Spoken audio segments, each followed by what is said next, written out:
Mga katrops, welcome back ulit kayo sa aking channel Sports React PH at ngayon na ay pag-uusapan natin ang balitang nagsalita na nga si Khris Middleton sa posibleng pag-alis ni Giannis Antetokounmpo sa Milwaukee Bucks.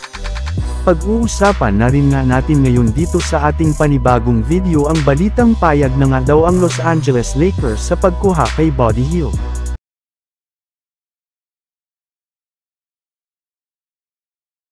Tinakot nga mga katrops ni Giannis Antetokounmpo ang kanyang kupunan na Milwaukee Bucks matapos niyang sabihin na naaalis at lilipat nga daw siya ng ibang kupunan kapag hindi sila nakakuha ng championship sa mga susunod na taon sa NBA.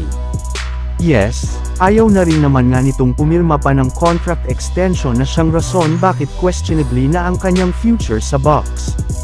Kaya dahil nga dyan ay marami na ngang mga fans at analyst ang nagsabi na hindi na nga daw po loyal si Giannis sa Bucks matapos ang kanyang 10 taong pananatili dito. Pero ayon rin naman nga, sa naging pahayag dito ng kanyang teammate na si Khris Middleton. Inamin nga niya sa kanyang interview sa media na hindi rin naman nga daw po nakaapekto sa kanya at sa kanilang kupunan ang sinabi ni Giannis Antetokounmpo gayong business lamang nga ang ginagawa nito ngayon. Sa katunayan, parati rin naman nga itong sinasabi ni Giannis Antetokounmpo kapag tinatanong ito patungkol sa kanyang contract extension bawat taon.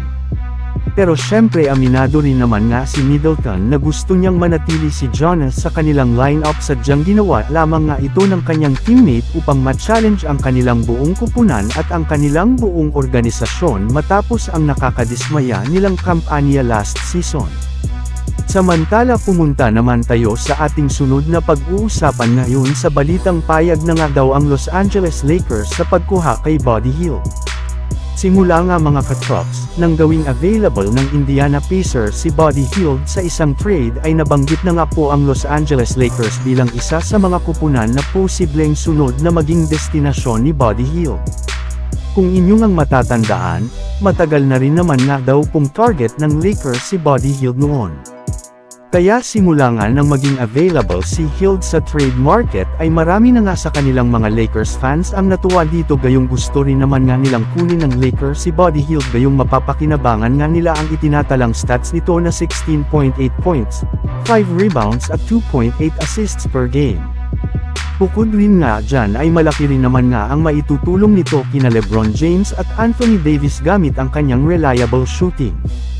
Kaya hindi na nga daw po dapat pang magdalawang isip ang Lakers na i-trade si D'Angelo Russell papunta sa Indiana Pacers upang makuha nila si Buddy Hield.